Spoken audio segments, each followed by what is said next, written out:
கருக்கலைப்பின் பின் எனது வாழ்க்கை. கருக்கலைப்பின் பின்தான் உண்மையில் நான் சிறுவர்களுடனான எனது பணியை ஆரம்பித்தது. அவர்கள் ஆரம்பத்தில் அந்த சிறுவர்களுக்காக சேவை செய்வதற்கு செல்லும்போது என்னுள்ள ஒரு குற்ற உணர்வு இருந்தது. அதாவது நானே எனது குழந்தையை என்னால் காப்பாற்ற முடியவில்லை.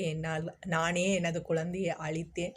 எவ்வாறு நான் மற்ற குழந்தைகளுக்கு தாயாக இருக்க முடியும் என்று.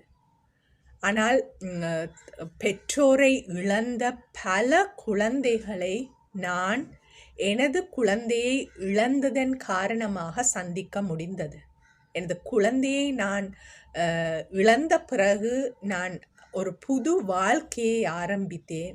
மற்றவர்களுக்கு சேவை செய்யணும், எனது வாழ்க்கையை மற்றவர்களுக்காக வாழ வேண்டும் என்று சொல்லி அதன் காரணமாக பல விதங்களில் பாதிக்கப்பட்ட குழந்தைகள், பாலியல் துஷ்பிரயோகத்துக்குள்ளான குழந்தைகள், உடல் ரீதியான துஷ்பிரயோகங்களுக்குள்ளான குழந்தைகள், பெற்றோரை இழந்த குழந்தைகள், வறுமையில் வாடிய குழந்தைகள் என்று பலவிதமான குழந்தைகள் மத்தியில் பல இடங்களில் நாடுகளில் பல இன மத குழந்தைகளோடு என்னால் பணியாற்ற முடிந்தது இந்த எனது குழந்தையை நான் இழந்ததன் காரணமாகத்தான். அவ்வாறு நான் அவர்களோடு பணியாற்றிய போது அந்த தாய்மையை அனுபவிக்கக்கூடிய ஒரு சந்தர்ப்பம் எனக்கு கிடைத்தது. அகதிகளுடன் பணிபுரிந்த போது அவர்கள் வேற்று நாட்டிலிருந்து வந்திருந்த காரணத்தினால் அவர்களுக்கு எந்த உறவுகளும் இருக்கவில்லை. அவ்வாறான வேளையில் நான் அவர்களை வீடுகளில் எனது பணி முடிந்த பிறகு எனது பணியுடன் அவர்களுடன் ஒரு நட்பை பேணினேன். ஏனென்று சொன்னால் அந்த உளவியல் தாக்கங்கள் அவர்களை பொறுத்தவரையில் யாரும் இல்லை என்ற ஒரு நிலைமையில் வாழ்ந்தபடியால் அந்த தாக்கம் மிகவும் அதிகமாக இருந்தது. ஆகவே அதற்கு சிகிச்சையாக எனது நட்பை அவர்களுக்கு காட்டினேன். அவ்வாறு அந்த நட்பின் பயணம் காரணமாக ஒரு தம்பதியினர் முதலாக அவர்கள் குழந்தையை பெற்ற போது அந்த ஆண் தந்தை அவர் எனக்கு தான் கால் பண்ணி முதல் சொன்னார், நான் பிள்ளை பிறந்துட்டுது, எனக்கு என்ன செய்யறதுன்னு தெரியாமல் இருக்கேன்னு சொன்னால் எந்த ஒரு உறவினர்களும் அவர்களுக்கு இருக்கவே இல்லை. அப்பொழுது நான் அங்கு போன போது அந்த பிறந்த குழந்தையை கையில் தந்தார்கள். உண்மையிலேயே ஒரு ஆசீர்வாதமாக இருந்தால் தான் நான் என் வாழ்க்கையில் ஒரு குறித்த அவசுக்குள்ள அந்த பிறந்த குழந்தையை கையில் ஏந்தியது. அது ஒரு சரியான ஒரு சந்தோஷமான ஒரு விடயம். இன்னொரு குடும்பத்தில் அந்த குழந்தை வேற்று நாட்டுக்கு அகதியாக வந்திருந்த போது அது ஒரு சிறு குழந்தையாக 1 வயதுக்கு முதலே பெற்றோருடனும் சகோதரியுடனும் வந்துவிட்டார்.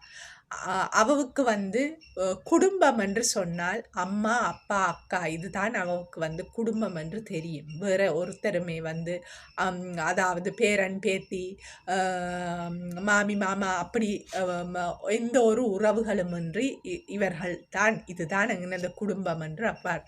ஆனால் அவ எப்பவுமே உங்களோட ஃபேமிலியில் எத்தனை பேர் இருக்கிறோம் என்று சொல்லுவா அம்மா, அப்பா, அக்கா, மொரின், ஆன்டி. உண்மையிலேயே ஒரு பெரிய ஒரு ஆசீர்வாதமாக இருந்தது. அந்த குழந்தையை பொறுத்தவரையில் நான் அந்த குடும்பத்தின் ஒருவராகத்தான் அந்த குழந்தை என்னை பார்த்தது. அதே நேரம் இங்கு வேற்று நாட்டுக்கு வந்த பின் கருத்தரித்த பெண்கள் பலர். அதில் ஒரு முஸ்லீம் சகோதரி அவ கருத்தரித்திருந்த போது நான் தான் அவவை சென்று அவருடன் நேரத்தை செலவழிப்பேன். அவ அவவுக்கு அது 2வது குழந்தை. ஆகவே அவவுக்கு அது ஒரு புதுமையாக இருக்கவில்லை. நான் வைத்தியராக என்னால் ஆலோசனைகளை வழங்கக்கூடியதாக இருந்தது. ஆனால் எனக்கு வந்து எந்த ஒரு முன் அனுபவமும் வந்து குழந்தை பெற்றுக்கொள்வதில் இருக்கவே இல்லை.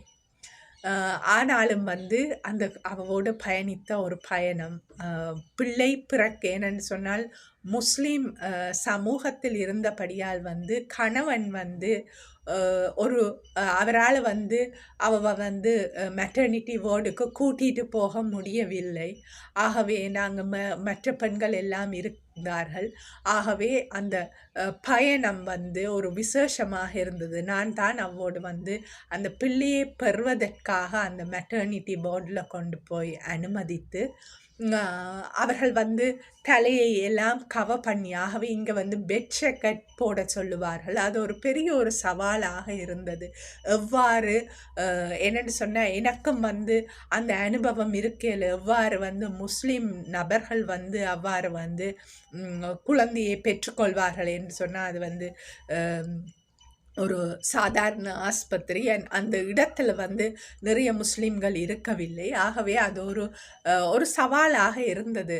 அதாவது அவர்கள் தமது உடலை மூடியபடி அந்த பெட் ஷெக்கெட் அதுவரை போட்டு அந்த குழந்தை பிரசவத்தை செய்வது. ஆகவே அந்த குழந்தையையும் போது அதை வந்து முழுமையாக அவருடன் நின்று அதை வந்து அனுபவிக்கக்கூடியதாக இருந்தது. இன்னொரு தம்பதியினர், அதுவும் அவர்களது முதல் குழந்தை, ஒரு சகோதரியாகத்தான் அவர்களுடன் பயணித்தேன். குழந்தை பிறந்து ஒரு 4-5 நாளில் இறந்து விட்டது. குழந்தை பிறந்த உடனே அந்த குழந்தை வந்து இன்குபேட்டர், அதாவது அந்த கிளாஸ் பெட்டியில் வந்து வைக்கப்பட்டது.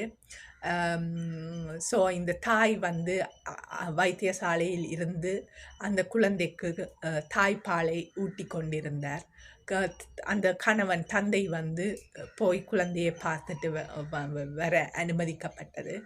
ஆகவே நான் வெளியில் நின்று அவர்கள் வந்து நான் தாயை சந்திக்கவில்லை, அவள் உள்ளுக்கே இருந்தால் தந்தை வந்து சொல்லுவார் நிலைமையை. ஆனால் குழந்தையின் நிலைமை மிகவுமே வந்து கவலைக்கிடமாகத்தான் இருந்தது. இறுதியாக அந்த குழந்தை மரணம் அடைந்த போது, உண்மையிலேயே வந்து அவர்கள் கிறிஸ்தவ மதத்தவர்கள், நான் ஒரு மரணச் சடங்கை நடத்தக்கூடிய அளவு எனக்கு வந்து எந்த ஒரு துணிவோ எதுவுமே இருக்கவில்லை. உண்மையிலேயே நான் அந்த நேரம் நான் உடைந்து போனேன். எனக்கு என்ன செய்கிற அந்த தந்தை, அவருக்கு வேறு யாரும் இருக்கவில்லை. அவர் கூறினார், அக்கா நீங்கள் எப்படி என்றாலும் வந்து சிஸ்டர் எப்படி என்றாலும் நீங்கள் எனக்கு ஒரு சர்ச் ஃபியூனரல் செய்கிறதுக்கு ஒழுங்கு பண்ணி தாங்க.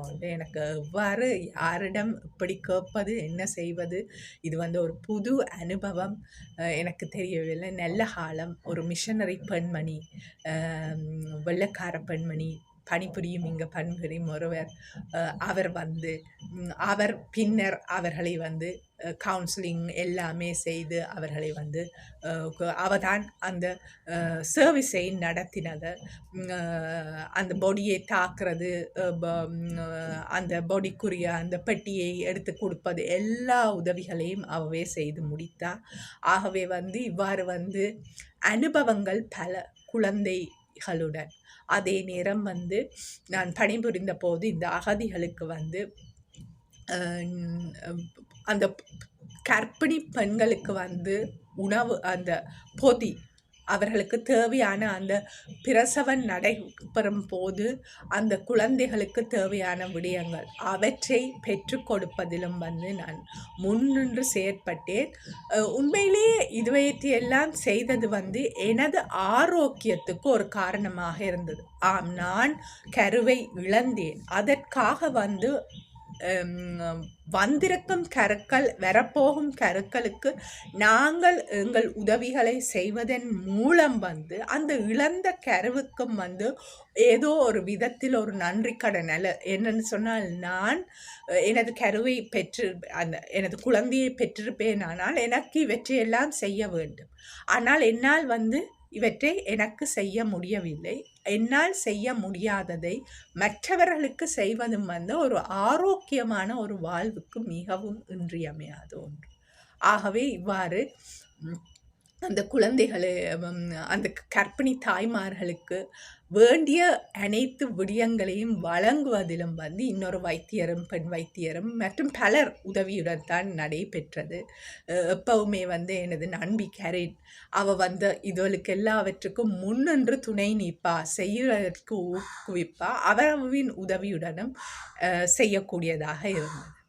அத்துடன் வந்து குழந்தைகளால் எனக்கு கிடைக்கப்பெற்ற அந்த ஆசீர்வாதங்கள் வந்து பல. அதில் ஒன்று வந்து ஒரு சிறுவர் நர்சரிக்கு பிரதமராக சென்றபோது அந்த குழந்தைகள் பேண்ட் வாத்தியங்களுடன் என்னை அழைத்து சென்றது. அதுதான் எனது வாழ்க்கையில் முதலாக சிறுவர்களின் பேண்டை கண்டதும் கேட்டதும். என்னை பொறுத்தல இன்று கூட அது வந்து என்னை வந்து அந்த நிலைக்கு நான் எங்குமே அவ்வாறான ஒரு வரவேற்பும் ஒரு கொண்டாடலும் எனக்கு எந்த கொண்டாட்டத்தையும் அதனுடன் ஒப்பிட முடியாது. ஏனென்று சொன்னால் சிறுவர்கள் அவ்வாறு பேண்ட் வாசித்து அழைத்து சென்றதென்றது ஒரு தனித்துவமான விடயம். இவ்வாறு பல குழந்தைகள் எழுதிய கார்ட்ஸ், அவர்களுடைய அன்பு மிக்க விடயங்கள், இவை யாவுமே வந்து மிகவுமே வந்து சந்தோஷம். அவர்களுடைய எழுத்துக்கள், ஈவன் சில பேர் வந்து அவர்களுக்கு எழுத தெரியாது, ஆனால் வந்து அவர்கள் வந்து சின்ன சின்ன ஏதாவது கீறி கார்டு தருவார்கள் பர்த்டேக்கு, அல்லது இந்த கிறிஸ்மஸுக்கும் ஒரு கார்டு ஒன்று வந்தது. அவர் ஒரு ஏதோ ஒன்று கீறி ஏதோ ஒன்று கீறி அனுப்பி தந்தார். ஆகவே இவ்வாறு வந்து சிறுவர்களுடைய ஆசீர்வாதங்கள் என்பது மிகவும் மிகவும் அதிகம். அதே நேரம் ஒரு பெற்றோரை இழந்த குழந்தை, அந்த குழந்தை வந்து மிகவுமே வந்து ஒரு சரியான ஒரு கெட்டதுன்றது ஒரு ஹைப்பர் ஆக்டிவ். அதாவது வந்து அவரால் வந்து அமைதியாக அடக்கமாக இருக்க முடியவில்லை. பாடசாலையில் நிறைய பிரச்சனைகள். ஆகவே நான் அவரை சந்தித்த போது வந்து எனக்கு புரிந்தது வந்து அந்த குழந்தைக்கு அன்பு என்றது கிடைக்கவே இல்லை. தந்தை ஆரண்டே அந்த குழந்தைக்கு தெரியாது. தாய் வந்து இந்த குழந்தையை பெற்று விட்டு வந்து அந்த குழந்தையை விட்டு சென்று விட்டார். ஆகவே யாரும் எந்த ஒரு அன்பும் இன்றி வளர்ந்த குழந்தை நல்ல ஒரு கட்டிக்காரத்தனம். ஆங்கிலத்தில் வந்து அவ்வாறு ஒரு புலமை. ஒரு கிராமத்தில் எந்த ஒரு படிப்பறிவும் இல்லாத ஒரு இடத்தில் வந்து அவ்வாறு ஒரு ஆங்கில புறமையை கண்டது எனக்கே ஆச்சரியமாக இருந்தது. பாடசாலையில் ஒரு போய் என்று தான் கூப்பிடுவார்கள், அவருடைய பேரை கூட சொல்ல அவ்வளவுக்கு வந்து அந்த குழந்தை வந்து ஒரு மிகவுமே வந்து ஒரு குழப்படியான ஒரு குழந்தை. அந்த குழந்தையோடு நான் செலுத்திய அன்பு, அந்த குழந்தை தான் என்னை முதலாக மம்மி என்று அழைத்தது. உண்மையிலேயே இன்று கூட அதை நினைத்து பார்க்கும்போது எனக்கு மெய்சில் இருக்கும்.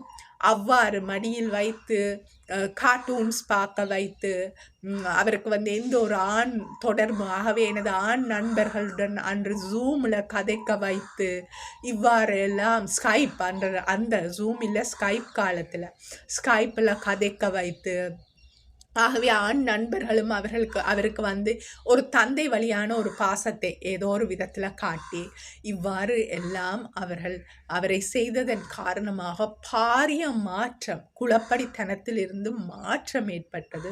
சொன்ன சொல் கேட்கிற அளவுக்கு உயர்ந்தார். அது எனது வாழ்க்கையில் ஒரு பெரிய ஒரு எவ்வாறு நாங்கள் ஒரு குழந்தையை மாற்றலாம், எங்களுடைய அன்பு எவ்வாறு அந்த குழந்தையை காட்டும் போது உரிய விதத்தில் உரிய வகையில் செய்யும் போது மாற்றத்தை ஏற்படுத்தும் என்று காட்டியது அந்த குழந்தை தான். உண்மையிலேயே வந்து நான் அன்று அவனிடம் சொல்றது, எனக்கு ஒரு வசதியான ஒரு நிலை என் வாழ்க்கையில் ஏற்படுமானால் என்று சொன்னால், தனியாக ஒரு பெண் வந்து அடாப்ஷன் செய்ய முடியாது. அதுக்கான வாய்ப்பு இந்த உலகத்தில் எந்த நாடுகளிலும் இல்லை. கட்டாயம் கணவன் மனைவியாகத்தான் அந்த அடாப்ஷன் செய்ய வேண்டும். ஆகவே எனக்கு அந்த ஒரு வாய்ப்பு கிடைக்கவே இல்லை. அந்த வாய்ப்பு ஒரு நாள் கிடைத்தது என்று சொன்னால் நிச்சயம் நான் உன்னை அடாப்ட் பண்ணுவேன் என்று சொன்னேன். சொல்லி 10 வருடத்துக்கு மேலே ஆகிவிட்டது. ஆனால் அந்த குழந்தை ஒரு முக்கியமான ஒரு குழந்தை வாழ்க்கையில். இவ்வாறு பல குழந்தைகள், நான் குழந்தையை இழந்தாலும் பல குழந்தைகள் எனக்கு குழந்தைகளாக, எனது குழந்தைகளாக இன்றும் என்னோடு பயணிப்பதுதான் இந்த வாழ்வின் ஒரு பெரிய ஒரு சாதனைகளில் ஒன்று. நன்றி.